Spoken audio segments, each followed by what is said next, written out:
नमस्कार, मैं हूं परिधि जोशी और आप देख रहे हैं उत्तराखंड का सबसे लोकप्रिय डिजिटल न्यूज चैनल पहाड़ टीवी। तो चलिए नजर डालते हैं उत्तराखंड की तमाम बड़ी खबरों पर।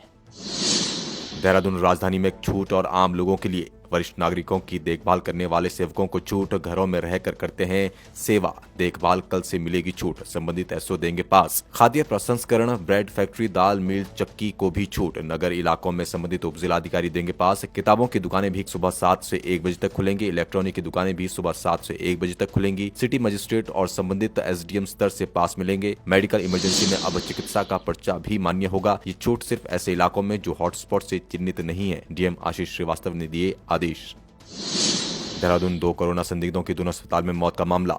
मंगलवार को मृतक 23 वर्षीय युवक हुआ था कोरोनेशन से रेफर। आईसीयू में रखा गया था। युवक दून के एक स्कूल में रसोई का काम करता था। 65 वर्षीय बुजुर्ग 14 दिनों के लिए क्वारंटाइन किया गया था, उसकी भी हुई मौत। उत्तराखंड प्रदेश में कोरोना को लेकर राहत भरी खबर आई है।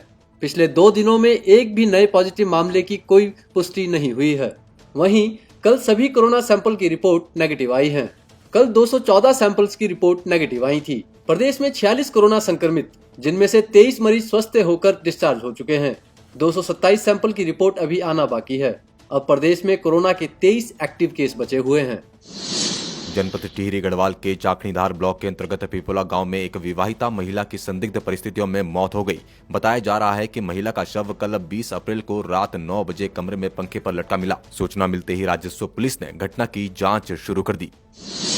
बद्रीनाथ धाम के रावल ईश्वरी प्रसाद नंबूदरी की पहली कोरोना रिपोर्ट नेगेटिव आई है। उनके 3 सेवकों की कोरोना टेस्ट रिपोर्ट भी नेगेटिव आई है। एम्स ऋषिकेश से जारी रिपोर्ट के हवाले से एम्स अधिकारी हरीश थपलियाल और medical social service officer Hemchandra Bhatt ने रिपोर्ट का हवाला दिया।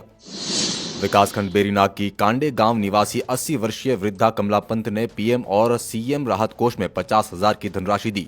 कमला पंत ने विधायक मीना गंगोला और ब्लॉक प्रमुख विनीता बाफिला को अपने घर में बुलाया। उन्होंने प्रधानमंत्री मुख्यमंत्री राहत कोष में 25,000 की धनराशि सौंपी।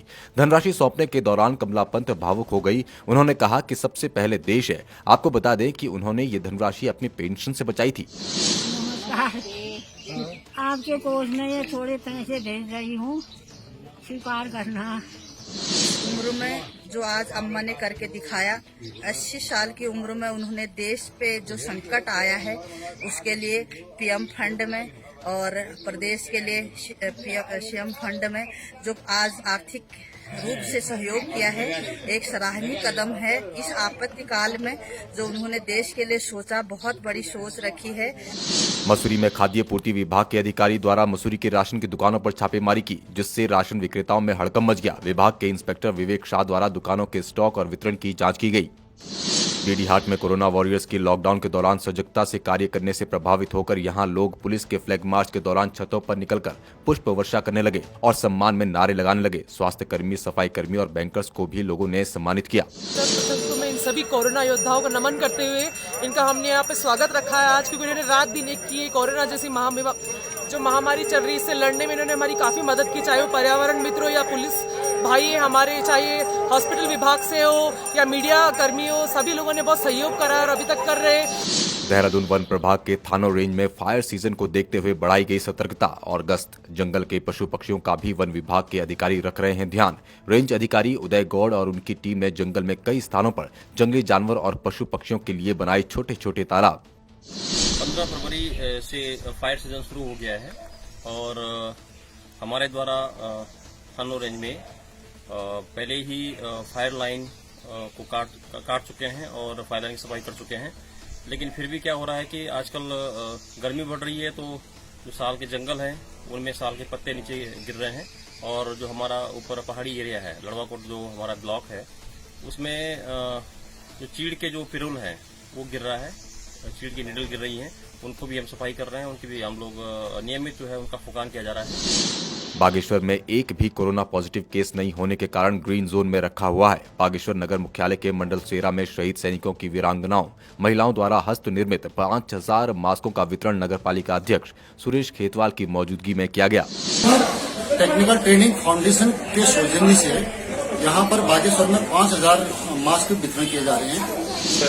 जो एक्स आर्मी के आश्रित हैं, महिलाएं हैं, उनके द्वारा यह मास्क यहाँ पर तैयार किए जा रहे हैं और बहुत प्रशंसनीय कार्य इनके द्वारा किया जा रहा है। पूरे नगर क्षेत्र में 5000 मास्क का टारगेट इन लोगों ने रखा है बांटने का।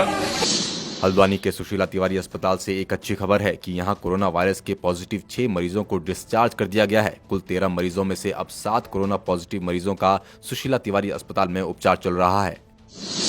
केदारनाथ धाम में रास्ते की बर्फ सफाई का अभियान जारी है और मंदिर तक के रास्ते की बर्फ हटा दी गई। अब मंदिर तक इंसानों और घोड़े खच्चरों का आना जाना संभव हो पा रहा है। केदारनाथ धाम में बिजली की व्यवस्था भी सुचारू रूप से चल रही है। निर्माणदायी संस्था के मनोज सेमवाल ने बताया कि पूरी टीम इस कार्य में लगातार लगी है।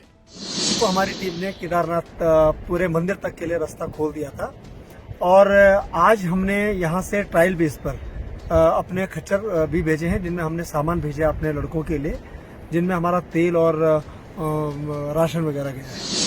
वैश्विक महामारी कोरोना के चलते पुलिसकर्मी शहर भर में लॉकडाउन का पालन कराने के लिए मुस्तैदी के साथ ड्यूटी कर रहे हैं और लोगों से गुजारिश कर रहे हैं कि वो घरों से बाहर ना निकलें। वहीं दूसरी तरफ देहरादून में ही कई अपराधी लॉकडाउन का फायदा उठाकर आपराधिक गतिविधियों को अंजाम दे रहे हैं।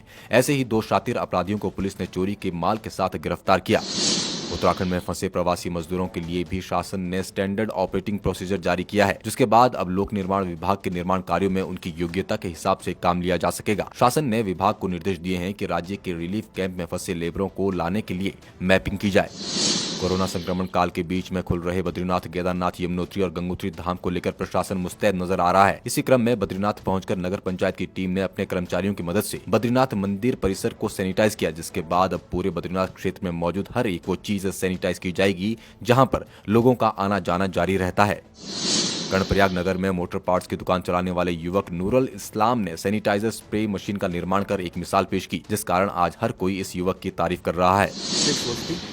आज हमारे पास एक मशीन है।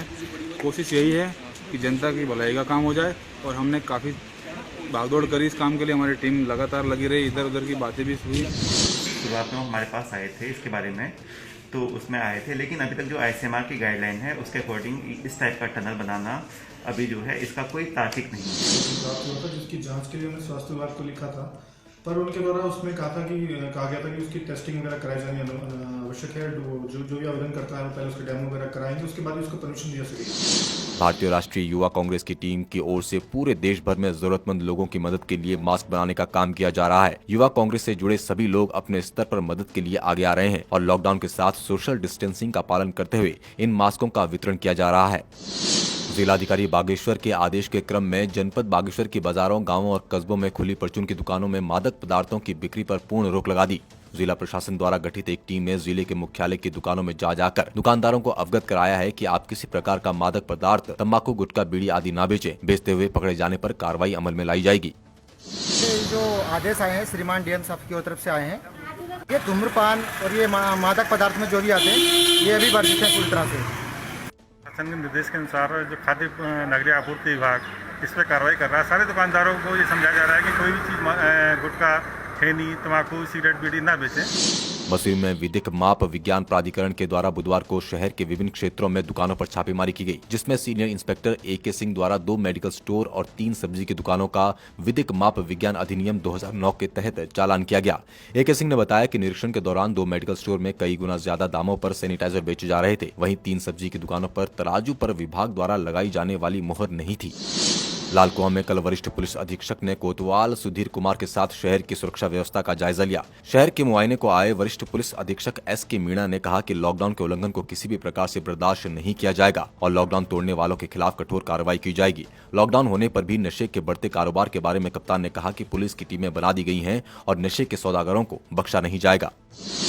शराब के ऊपर हमारी लगातार कार्रवाई चल रही है और कहीं भी कोई सूचना है तत्काल पुलिस को सूचित करें। हमने हेल्पलाइन नंबर भी जारी किए हैं और आपके हेल्पलाइन नंबर पे आप कभी भी फ़ोन कर सकते हैं, 112 पे आप कभी भी फ़ोन कर सकते हैं। जो भी सूचना जिसको मिलती है तत्काल अधिकारियों के संज्ञान में लाएं, उस पर निश्चित तौर पे कार्रवाई की जाएगी। उत्तराखंड में कांग्रेस ने कोरोना वायरस के दौरान मदद के लिए ऐप लॉन्च किया है। देवभूमि सेवा के नाम से इस ऐप को कांग्रेस के वरिष्ठ नेता मनीष खंडूड़ी ने बनाया है। इस ऐप को डाउनलोड कर उन लोगों को मदद मिल सकती है जो लॉकडाउन की वजह से दूसरे राज्यों में फंसे हैं और वो उत्तराखंड आना चाहते हैं। इतना ही नहीं, इस ऐप को वो लोग भी डाउनलोड कर सकते हैं जिनको मेडिकल हेल्प की जरूरत है। देवभूमि सेवा ऐप है, ये लॉन्च किया है। अगर आप देखें इसे तो इस ऐप से हमारी कोशिश ये है कि कोविड जो बीमारी है, वायरस है, उस बीमारी का सामना करने के लिए और करते हुए उत्तराखंड में या उत्तराखंड के बाहर उत्तराखंडियां जो भी परेशानियां का सामना कर रहे हैं, उनकी हम मदद कैसे कर रहे हैं। कोरोना महामारी के दौरान हुए लॉकडाउन में जहां सभी लोग घरों में कैद हैं, वहीं कुछ लोग ऐसे भी हैं जो घर में बैठकर कुछ रचनात्मक कार्य भी कर रहे हैं। ऐसा ही कुछ रचनात्मक कार्य जौनसार के रहने वाले फकीरा सिंह चौहान ने भी किया।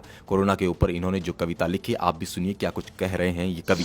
कोरोना संग मानो जंग, या मानो की भूल थी या बड़ा हुआ था ज्ञान घमंड, या मानो की भूल थी या बड़ा हुआ था ज्ञान घमंड, सोच रहा था जीत चुका मैं अब तो सारा ही ब्रह्मांड। या मानो की भूल थी या बड़ा हुआ था ज्ञान घमंड, सोच रहा था जीत चुका मैं अब तो सारा ही ब्रह्मांड। एक विषाणु नाम कोरोना कर गया जीवन में उर्धम, एक विषाणु नाम कोरोना कर गया जीवन में उर्धम, रोक ना पाया मानो उसको, काल बना उसका प्रचंड। आप देख रहे थे उत्तराखंड की तमाम बड़ी और खास खबरें। बाकी अपडेट्स के लिए देखते रहिए पहाड़ टीवी। और अब हमें दीजिए इजाजत। नमस्कार, जय हिंद, जय उत्तराखंड। उत्तराखंड की हर छोटी बड़ी खबर के लिए सब्सक्राइब करें पहाड़ टीवी। खबर पहाड़ की, बेल आइकन दबाना ना भूलें।